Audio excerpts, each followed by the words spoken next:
தந்தை மகன் தூய ஆவியாரின் பெயராலே.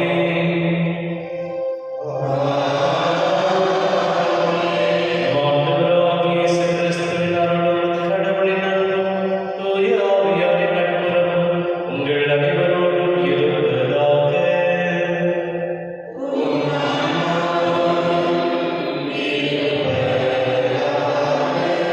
இயேசு கிறிஸ்துவின் அன்பு சகோதர சகோதரிகளே, கடவுள் நமக்கு பல நன்மைகளை நமக்கு அறியாமலே செய்கின்றார்.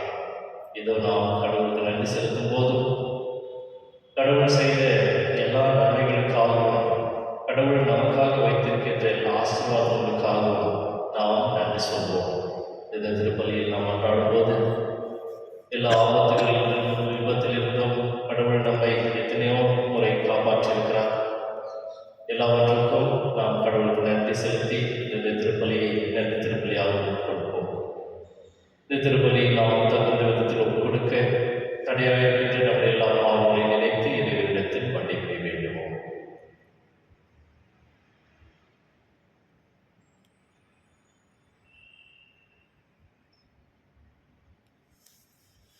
எல்லாம் வல்ல இறைவனிடம் சகோதர சகோதரிகளிடம் நான் பாவியை ஏற்றுக்கொள்கிறேன். ஏனெனில் சிந்தனையாலும் சொல்லாலும் செயலாலும் கடமையை தவறியதாலும் பாவங்களை செய்தேன். என் பாவமே, என் பாவமே, என் பெரும் பாவமே. ஆகையால் எப்பொழுதும் பலியாகும் இந்த பலியாகும் வானதூதர் புனிதர்களையும் சகோதர சகோதரிகளையும் நம் இறைவனாகிய ஆண்டவரிடம் எனக்காக வேண்டிக் கொள்ளுங்கள். எல்லாம் வல்ல இறைவன் நம்மை இரக்கம் வைத்து நம் பாவங்களை மன்னித்து நம்மை நிலை வாழ்வுக்கு அழைத்து செல்வாராக.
ஆண்டவரே, உமது குடும்பத்தை இடையறாத பரிவிரக்கத்தால் காத்தருள உம்மை வேண்டுகின்றோம்.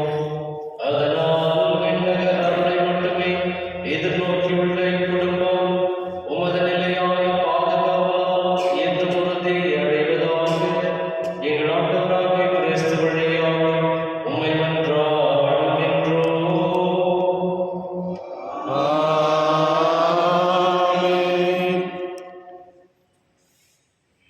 அரசர்கள் முதல் நூலிருந்து வாசகம். அந்நாட்களில் சாலமோன் முதுமை அடைந்தபோது அவருடைய மனைவியர் அவர் இதயத்தை வேற்று தெய்வங்களை பின்பற்றும்படி மாற்றிவிட்டனர். அதனால் அவர் உள்ளம் தன் தந்தை தாவீதின் உள்ளத்தைப் போல் கடவுளாகிய ஆண்டவருக்கு முற்றிலும் பணிந்திருக்கவில்லை. சாலமோன் சீதோனியரின் தேவதையான அஸ்தரித்தையும் அம்மோனியரின் அருவருப்பான மில்கோமையும் வழிபடலானார். இவ்வாறு சாலமோன் ஆண்டவர் பார்வையில் தீயதென கட்டளை செய்தார். தம் தந்தை தாவீது ஆண்டவரை முழுமையாக பின்பற்றியது போன்று அவர் செய்யவில்லை. சாலமோன் எருசலேமுக்கு எதிரில் இருந்த மலையில் மோவாபியரின் அருவருப்பான அமேசுக்கும் அம்மோனியரின் அருவருப்பான மோலோக்குக்கும் தொழுகை மேடுகளை கட்டினார். இப்படியே தங்கள் தெய்வங்களுக்கு தூபம் காட்டி பலியிடுவதற்காக வேற்றினத்தரான தன் மனைவியர் எல்லோருக்கும் சாலமோன் அவ்வாறு செய்து கொடுத்தார். ஆண்டவர் சாலமோன் மீது சிரமுற்றார். ஏனெனில் தமக்கு இருமுறை காட்சியளித்திருந்த இஸ்ராயேலின் கடவுளாகிய ஆண்டவரிடமிருந்து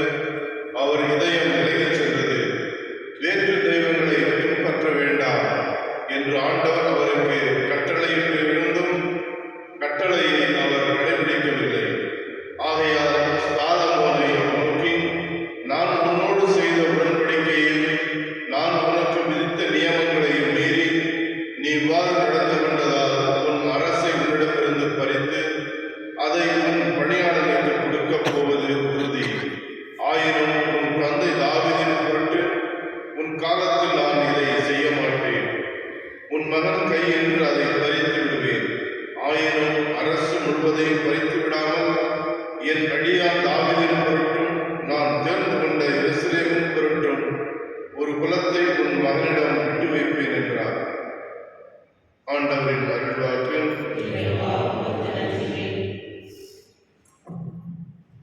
ஆண்டவரே, உம் மக்கள் மீது இரக்கம் காட்டி என்னை நினைவு கூறும்.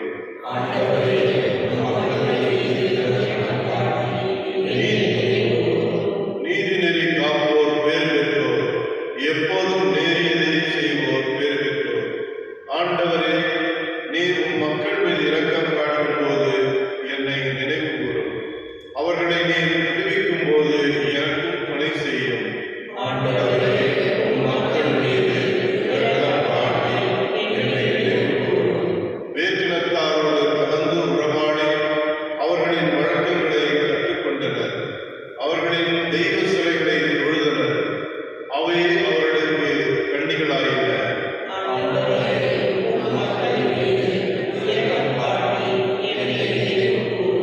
அவர்கள் தங்கள் முதல்வர் முதல்வியரை பேய்களுக்கு பலியிட்டனர். எனவே ஆண்டவரின் சினம் அவர் தம் மக்களுக்கு எதிராக பற்றியெறிந்தது. தமது உரிமை சொத்தை அவர் அருவருத்தார்.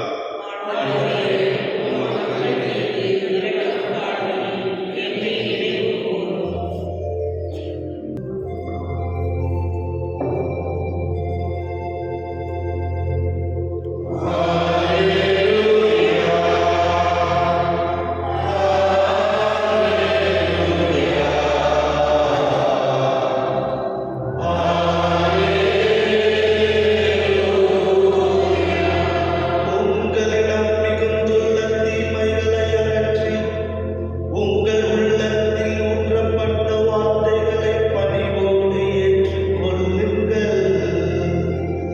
அதுவே உங்களை மீட்க வல்லது. அல்லேலூயா.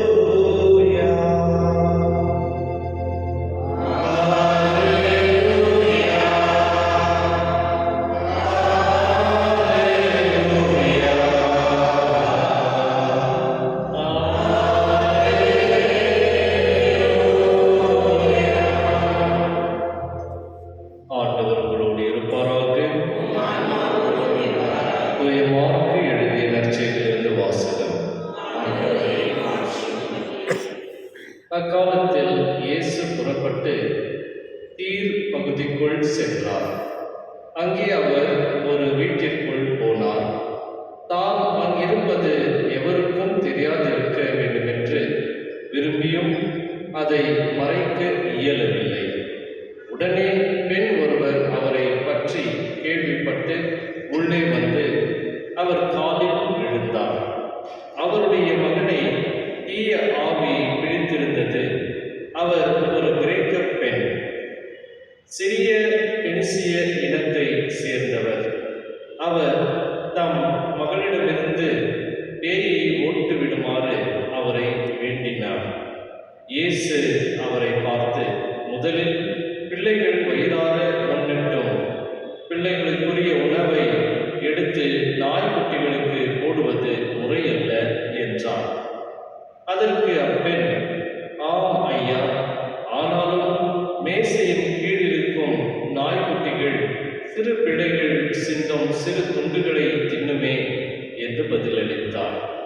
அப்பொழுது இயேசு அவரிடம், நீ இப்படி சொன்னதால் போகலாம், பேய் உன் மகளை விட்டு நீங்கிற்று என்றார். அப்பெண் தம் வீடு திரும்பியதும் தம் பிள்ளை கட்டிலில் படுத்திருக்கிறதையும் பேய் ஓடிவிட்டதையும் கண்டார். இது ஆண்டவரின் அருள்வாக்கு.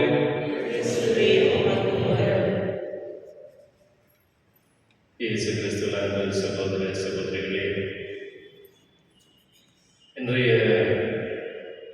3 வாசகமும் ஆண்டவருடைய இரக்கத்தை பற்றி நமக்கு எடுத்துக் கூறுகிறது. ஆண்டவருடைய இரக்கம் எப்பேற்பட்ட இரக்கம், எப்பேற்பட்ட உள்ளம் என்பதை நாம் நிறைய கேட்டிருப்போம். ஏன்னா நம்ம இறுதி ஆண்டவர் ஆலயத்தில் இருக்கிறோம். இறுதி ஆண்டவர் என்று சொன்னால் இரக்கத்தின் ஆண்டவர். கடவுளுடைய இரக்கம் மிகவும் பெரியது.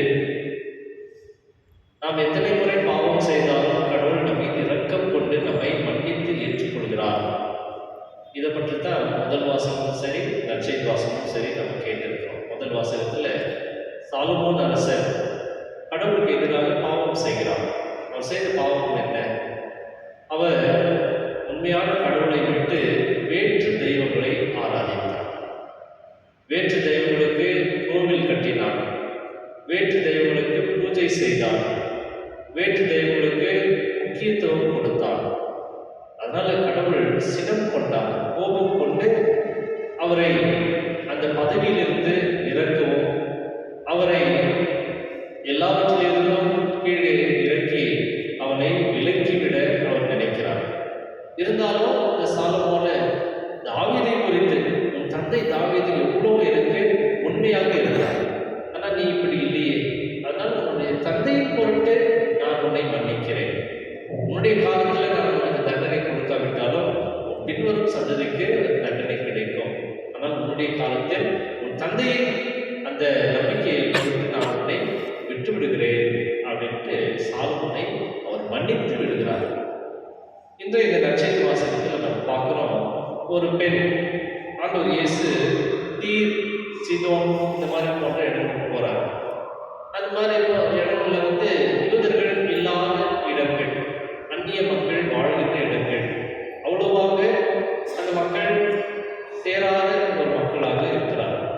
அப்படிப்பட்ட ஒரு இடத்திற்கு ஆண்டவர் செல்லும் போது தனிமையாக இருக்கணும், யாரும் பின்னாடி வரக்கூடாது, என்னை டிஸ்டர்ப் பண்ணக்கூடாது அப்படின்னு நினைச்சாலுமே இந்த மக்கள் எங்கேயோ எப்படியோ அப்படி தேடி ஆண்டவரை போய் சந்திக்கிறார். ஏதாவது ஒன்று கேட்கிறார், என்னுடைய மகள் பேய் பிடித்து அவதிப்படுகிறார், ஏதாவது செய்யும் அப்படின்னு. ஆண்டவர் சொல்கிறார், இல்லை முடியாது, மக்களுக்கு கொடுப்பதை நாய்க்குட்டிகளுக்கோ பிற இறந்தாருக்கோ கொடுக்க முடியாது. உடனே மீண்டும் விடாமல் காலை பிடித்து அட்லீஸ்ட் அந்த நாய் குட்டிகள் எஜமான மேசிலிருந்து விடும் சிறு துண்டுகளை தின்னுவதைப் போல எங்களுக்கு உதவி செய்யும். உடனே ஆண்டவர் இயேசு மனமிறங்கி உன்னுடைய மகள் குணமடைவாள் என்று அந்த புதுமையை செய்கிறார். அன்பார்ந்தவர்களே, இந்த பெண்மணி காலில் விழுந்து ஆண்டவருடைய இரக்கத்தை, ஆண்டவருடைய அந்த புதுமையை அவள் கெஞ்சி கேட்கிறாள். இது ஒரு விஷயம் மட்டும் இல்லை, நிறைய முறை மக்கள் இப்படித்தான் செய்கிறார்கள் கடவுளிடம். ஆண்டவர் இயேசு வந்த உடனே ஆண்டவரே என்னை குணப்படுத்தும் அப்படின்னு கேட்ட உடனே ஆண்டவர் செய்வது கிடையாது. நீ நம்புகிறாயா? நீ விசுவசிக்கிறாயா? இது குணமாகும், என்னால் முடியும் என்று நீ நம்புகிறாயா? ஆமா ஆண்டவரே, நான் நம்புகிறேன், என்னை குணப்படுத்தும். உடனே ஆண்டவர் குணப்படுத்துகிறார். இப்படி ஆண்டவர் இயேசு நிறைய அவர்களுக்கு சோதித்து கேள்விகள் கேட்டு அவரை குணப்படுத்துவது நம்ம பைபிளில் இது வழக்கம்.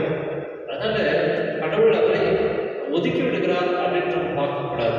மாறாக எல்லா புதுமைகளும் இப்படிப்பட்ட புதுமைகளாகத்தான் இருக்கிறது. அவருடைய நம்பிக்கையை சோதித்து, அவருடைய நம்பிக்கையை அவர் உறுதிப்படுத்தி அவர்களுக்கு குணமளிப்பது தான் இந்த நற்செய்தி அல்லது ஆண்டவருடைய புதுமையின் வழக்கம். ஆகவே ஆண்டவருடைய இரக்கம் மிகப்பெரியது, மிகப்பெரியது. அவங்க போயிருந்தாலும் அவங்களுக்கு குணமாயிருக்கும், எஞ்சாவிட்டாலும் அவருக்கு குணமாயிருக்கும். ஏனென்றால் நம்பிக்கை ஒன்று மட்டுமே போதும் என்று நினைப்பது. இன்றைய இந்த பதிலுரை பாடல் மிகவும் அருமையான பதிலுரை பாடல். ஆண்டவரே, உம் மக்கள் மீது இரக்கம் காட்டி என்னை நினைவு கூறும். உம் மக்கள் மீது இரக்கம் காட்டி என்னை நினைவு கூறும். எதற்காக நினைவு கூறும்? ஏனென்றால் நான் வேற்று தெய்வங்களை ஆராதித்தேன், இருந்தாலும் எனக்கு இரக்கம் காட்டி என்னை நினைவு கூறும். நான் உன்னுடைய வழிபடி நடக்கவில்லை, இருந்தாலும் எனக்கு இரக்கம் காட்டும். நான் உன்னை விட்டு விலகி போனேன், இருந்தாலும் எனக்கு இரக்கம் காட்டும் என்று கெஞ்சி மன்றாடக்கூடிய பதிலுரை பாடல். ஆகவே நாம் இந்த ஆலயத்திற்கு ஜெபம் செய்யும் பொழுது இதுதான் நம்முடைய ஜெபமாக இருக்க வேண்டும். ஆண்டவரே, நான் பாவம் செய்தேன், என் மீது இரக்கம் வையும்.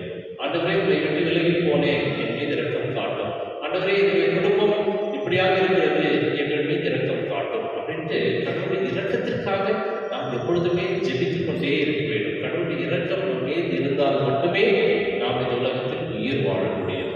ஆகவே அன்பு சகோதர சகோதரிகளே, இந்த நாள் மிகவும் அருமையான ஒரு நாள். கடவுள் இரக்கம் காட்டி இன்னும் நம்மை உயிரோடு வைத்திருக்கிறார். கடவுள்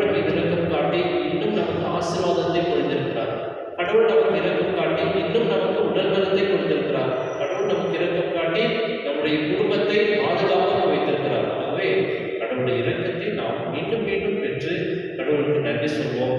கடவுள் காட்டிய எல்லா இரக்கத்திற்காகவும் நன்மைக்காகவும் நாம் நன்றி சொல்லி இந்த திருப்பலியில் தொடர்ந்து கொண்டாடுவோம். ஆமென்.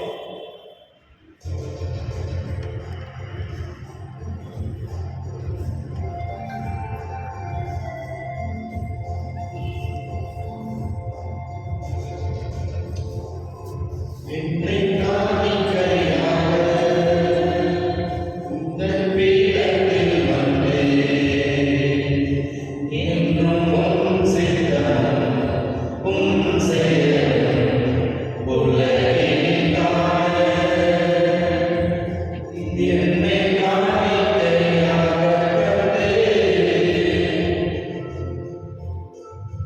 பொன்னல்ல பொருளல்ல நீவேற்பது புனிதம் பணிவும் பிற சேவையாமையுமே.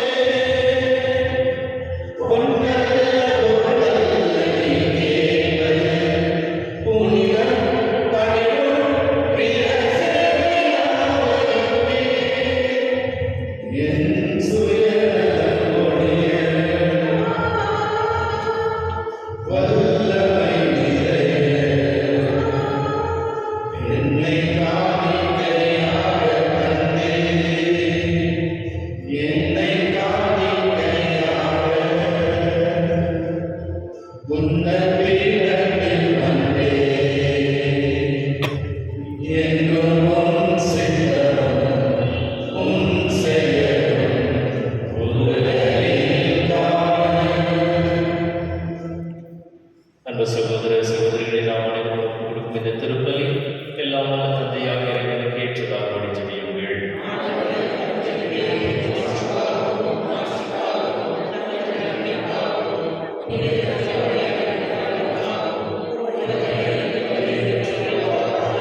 ஆண்டவரே எங்கள் இறைவா, வலுக்குறைவற்ற எங்களுக்கு உதவியாக இப்பொருள்களை படைத்திருக்கின்றீர்.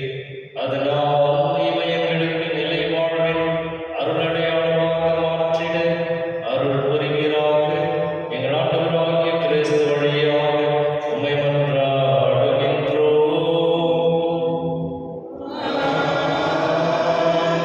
ஆண்டவர்களோடு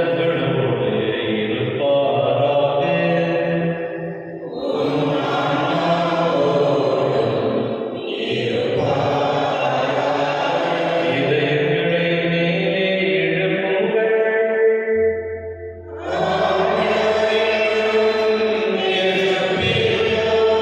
இறைவனாகிய ஆண்டவருக்கு நன்றி கூறுவோம்.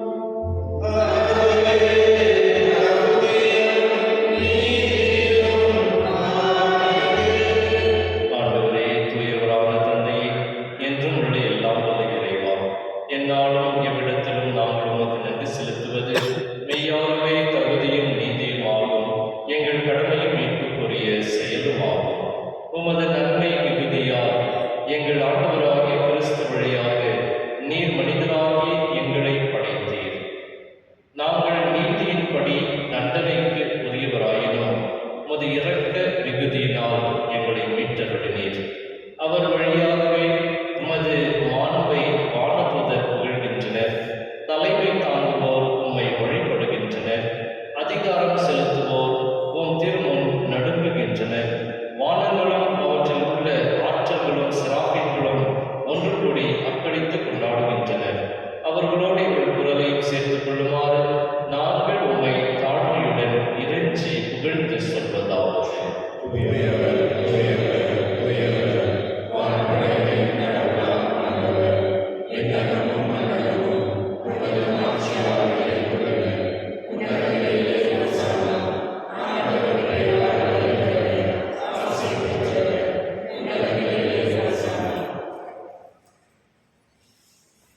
ஆண்டவரே, மெய்யாகவே தூயவர், தூய்மை அனைத்துக்கும் ஊற்று. ஆகவே உம்முடைய ஆவியை பொழிந்து இக்காணிக்கைகளை தூய்மைப்படுத்த உம்மை வேண்டுகிறோம். இவ்வாறு எங்கள் ஆண்டவர் இயேசு கிறிஸ்துவின் உடலும் இரத்தமுமாக எங்களுக்கு இவை மாறுபனவாக. அவர் பாடுபட உடல் கனிந்து தம்மை கையளித்த போது அப்பத்தை எடுத்து நன்றி செலுத்தி அதை பிட்டு தாம் சீடர்களுக்கு அளித்து கூறியதாவது: அனைவரும் இதிலிருந்து பெற்று கொள்ளுங்கள்.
நம்பிக்கையின் மறைபொருள்.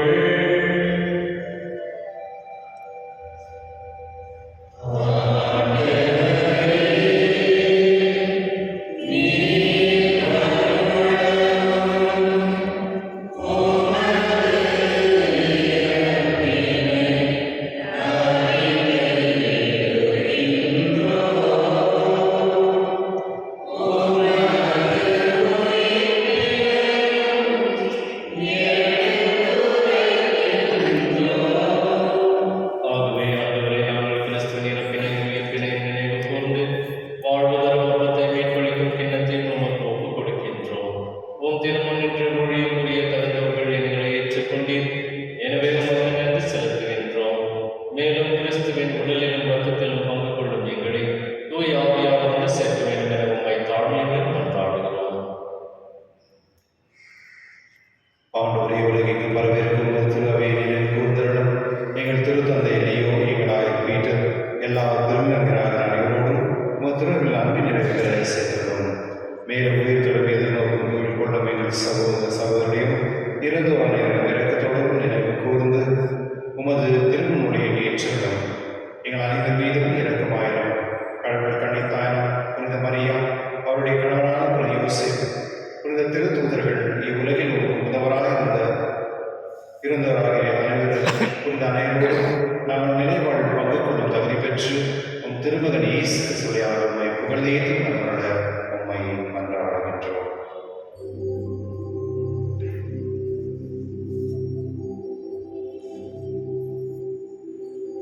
இவர் வழியாக இவரோடு இவரில் எல்லாம் வல்ல இறைவனாகிய தந்தையே, தூய ஆவியாரின் எல்லா புகழும் மாட்சியும் என்றென்றும் உமக்கு உரியதே.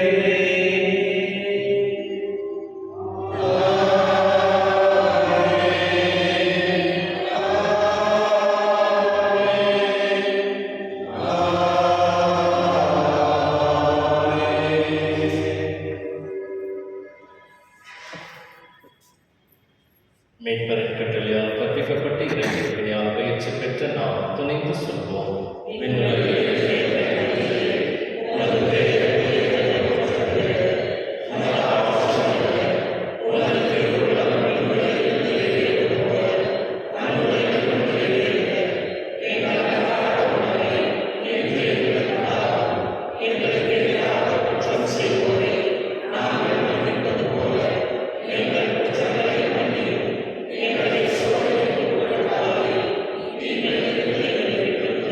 ஆண்டவரே, தேவையானத்திலிருந்து எங்களை விடுவித்து எங்கள் வாழ்நாளில் அமைதியை கனிவுடன் அருள உம்மை மன்றாடுகிறோம். உமது இரக்கத்தின் உதவியால் நாங்கள் பாவத்திலிருந்து எப்போதும் விடுதலை பெற்று யாதொரு கலக்கம் அமைத்து நலமாய் இருப்போமாக. நாங்கள் எதிர்நோக்கியிருக்கும் பேரின்பத்திற்காகவும் எம் மீட்பராகிய இயேசு கிறிஸ்துவின் வருகைக்காகவும் காத்திருக்கின்றோம். ஆண்டவரே இயேசு கிறிஸ்துவை, அமைதியை உங்களுக்கு விட்டு செல்கிறேன், என் அமைதியை உங்களுக்கு அளிக்கிறேன் என்றும் திருத்துதர்களுக்கு மொழிந்தீரே. எங்கள் பாவங்களை பாராமல் உமது திரு அவையின் நம்பிக்கையை கண்ணோக்கி உமது திருவுளத்துக்கு ஏற்ப அதற்கு அமைதியை ஒற்றுமை அளித்துள்வீராக. என்றென்றும் வாழ்ந்து ஆட்சி செய்கின்றவர் நீரே. ஆண்டவருடைய அமைதி உங்கள் அனைவரோடும் என்றும் இருப்பதாக.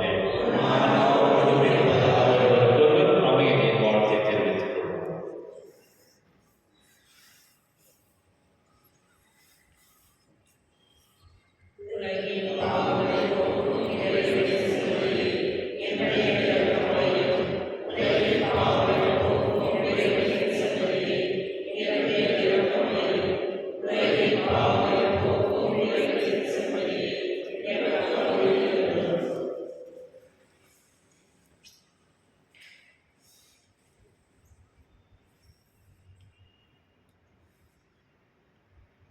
இதோ இறைவனின் செம்மறி, இவரே உலகின் பாவங்களை எல்லாம் போக்குபவர். இந்த செம்மறிலிருந்து கழிக்க பெற்ற நாம் அனைவரும் பேறு பெற்றோர்.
மன்றாடுவோமாக. இறைவா, ஒரே அப்பத்திலும் ஒரே கிண்ணத்திலும் நாங்கள் பங்கேற்க திருவுளமானீரே. அதனால் கிறிஸ்துவுக்குள் நாங்கள் ஒன்றிணைக்கப் பெற்று உலகின் மீட்புக்காக நற்கனி தந்து மகிழ்ந்து வாழ எங்களுக்கு அருள் புரிவீராக. எங்கள் ஆண்டவராகிய கிறிஸ்து வழியாக உம்மை மன்றாடுகின்றோம்.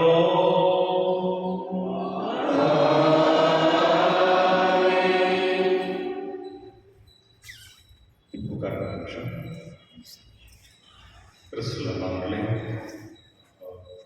ஃபஸ்ட்டு உங்களுக்கு ஞாபகம் இருக்கான்னு தெரியல, அது லூயிஸ் நான் 2 பேரும் இங்கே அசிஸ்டண்ட்டாக இதே பேரிஷில் இருந்தோம். கரெக்டாக 14 வருஷம் ஆச்சு.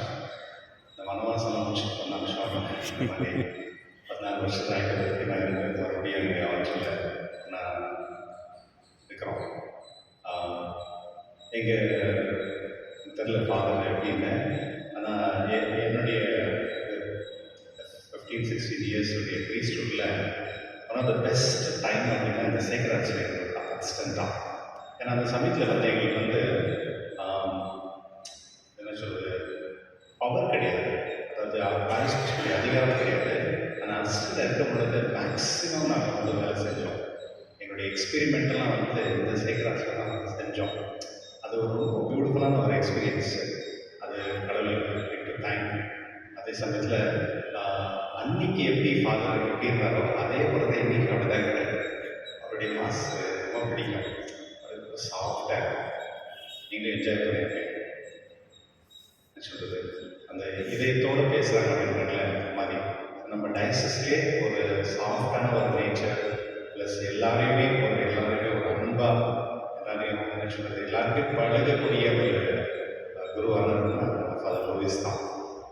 நேற்று தான் ஜஸ்ட் அவர் பாரிஷ் ஃபீஸ்லாம் முடிச்சு டயர்டாகிறாரு. இருந்தாலும் இன்றைக்கி நம்முடைய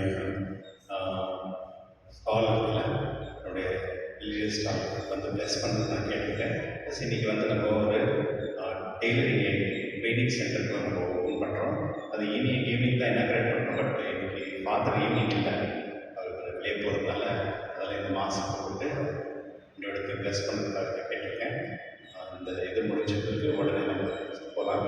அதை ப்ளஸ் பண்ணுவார். அதையும் ப்ளஸ் அது வந்து செகண்ட் ஃப்ளோரில் இருக்குது. சில பேர் வர முடிஞ்சுன்னா வாங்க, நடக்க முடிஞ்சுன்னா இல்லைன்னா பரவாயில்ல.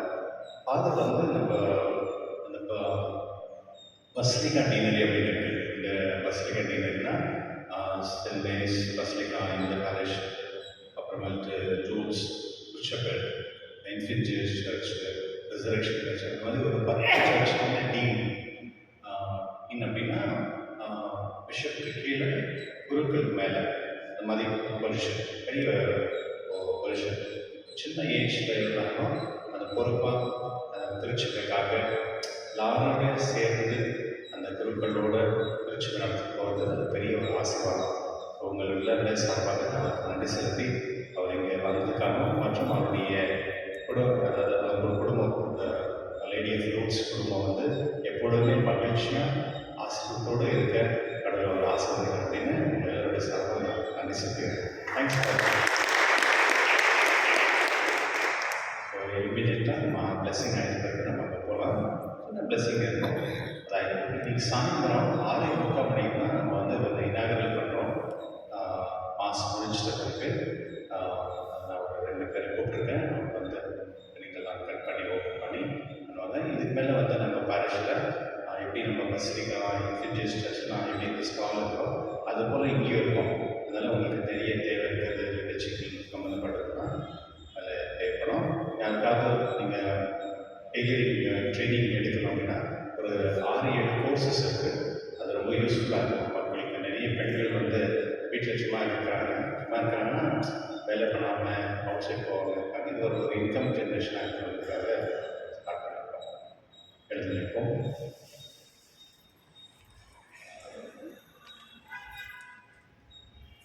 ஃபாதர் என்ன கூப்பிட்டு இந்த திருப்பலி நிறைவேற்ற வாய்ப்பு கொடுத்தாரு. வேறு இனாகரேஷன் சில நிறைய நல்ல காரியங்கள் செய்து கொண்டிருக்கிறார். ஃபாதர் ஆல்ரெடி சோஷியல் ஒர்க்கு டிஎம்எஸ்ல இருந்தார். அப்படியே இங்கே வந்து இன்னும் அதிகமாக மக்களுக்கு செய்யக்கூடிய ஒரு சக்தியை கடவுள் அவர் ஃபாதர் கொடுத்துருக்கிறார். அப்படியே ஃபாதருக்கு நம்ம நன்றி தெரிவித்துக் கொள்கிறோம்.